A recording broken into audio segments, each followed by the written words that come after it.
आमे बर्तमान जो जगार ठिया ये हूँ नालिया नदी ब्रिज उपर आम ठिया जो मो पछपट जो दृश्य देखुं ये हूँ नालिया नईर बंध एवं ये जो जगह हूँ मात गजपुर ठारे सृष्टि होता नालिया नदीर ये हूँ घाई जो घाई की 20 फुट्रे थिला बेले एबे 90 फुट्रे पहुँची तो आम सहित स्थानीय लोक अच्छा सीधा सड़क कथा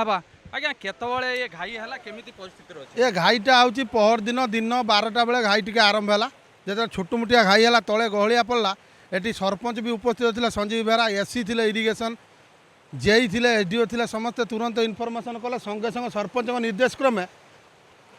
टेम्पोरारी बाली बस्ता किसी आसिक सब दिखाई बला फला पिटाई किंतु से घाई ठीक अध घंटा पर विराट आकार रहीगला 20 फुट रही पुणी बर्तमान आप देखिपे पाखापाखि 80 फुट्र घाई यही घाई आम तलगोपबिंदा ग्राम पंचायत टोटाल इफेक्टेड अच्छा आ समस्ते भयभीत अवस्था अच्छा घरे घरे पानी पशि जाइए जहाँफल कि ये खबर पाई तुरंत माननीय मंत्री सूर्यवंशी सूरज एरिया को आसी ट्रैक्टर आसी परिभ्रमण करके लोक आश्वासना देते रिलीफ जोगे दि जाऊँगी स्थानांतर कराऊँ ओपड्राफ्ट टीम अच्छी माननीय वीडियो निरंजन कर तिहिड़ी वीडियो अच्छा सहित आम पीओ अच्छा शुभ्रांशु शेखर त्रिपाठी से अनवर्त कार्यरत अच्छा जहाँ प्रशासन को धन्यवाद आपण भली मीडिया बंधु को धन्यवाद आम एत दुखर थी सत्वे भी आपण मैंने आम पाखक आसुँच आम मानकर दुख सुख बुझुंट तेणु आपण मानक बहुत बहुत धन्यवाद आम प्रशासन को निवेदन करूँ यही घाई मरामती हवा संगे संगे जमी यार स्थायी समाधान हवा दरकार स्थायी समाधान कौन ये गोटे नूतन पुल हवा दरकार और जो भद्रक ब्लॉक क्लस्टर जो छाड़ी देते नालिया खोलिया खनन से नालियाटा जमी आम तिहिड़ी ब्लॉक क्लस्टर तलगोबिंदा पंचायत दे बिलणा बारुआ बुड़क पर्यटन खोला होगी जीव दी साइड नदीबंध उच्चा हेले आमको निहाती पानी हेब ना आम बहुत सुरुखुरे रही तेणु मुझे माननीय मंत्री सूर्यवंशी सूरज को निवेदन करुच्ची पानी छाड़ा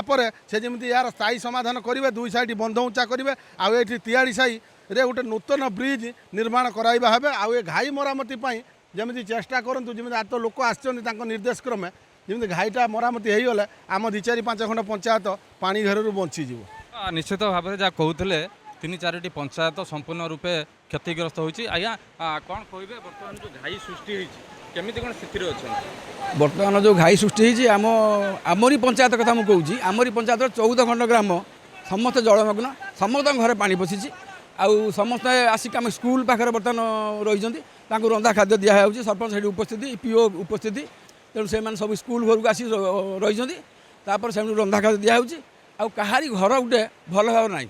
तेणु काली मंत्री निर्देश क्रम चूड़ा आसिक बड़े 2 गाड़ी 2 ट्रैक्टर आसी पहुँचला से चूड़ा खाद्य खाऊँ भात रंधा दिखाई बहु कष्ट से अच्छा कही हेनी आप देखने भी आश्चर्य पंचायतर जो घाई क्षतिग्रस्त ये जो पंचायत एक तलगोबिंदा बारुओ बिलणा बोड़क कांपड़ा यही 4-5टा पंचायत बहु क्षतिग्रस्त होई घाई पाई तेणु यहीटा मरामती हो जाता ताने आउ किसी असुविधा नहीं तेणु समस्या टी रखा पाई जाते तेणु या भविष्य को यहाँ भल भाव पुता ना कंक्रीट ना आम पुणी जो कथा से कथा पुणी पानी आसो पुणी आम आसो चली कार्यक्रम चली प्रशासन तरफ केमी कौन देखते प्रशासन तरफ यथाशीघ्र कार्यक्रम कर चली केते दूर हम सक्सेसफुल हम आम एटा कहीपरूँ जहाँ हूँ से पठे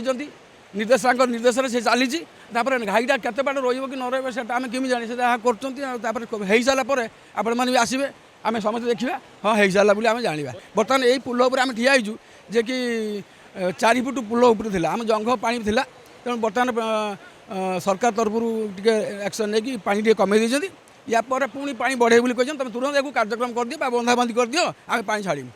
देखु जहाँ कहते निश्चित भाव में एठी प्रशासन तरफ पूरा सजग रही काम चली अपरपटे हूँ बालीबस्ता पड़ी जेहेतु गाँव को बनिया जल प्रवेश न करूँ युद्धकालीन भितर प्रशासन साहाय्य काम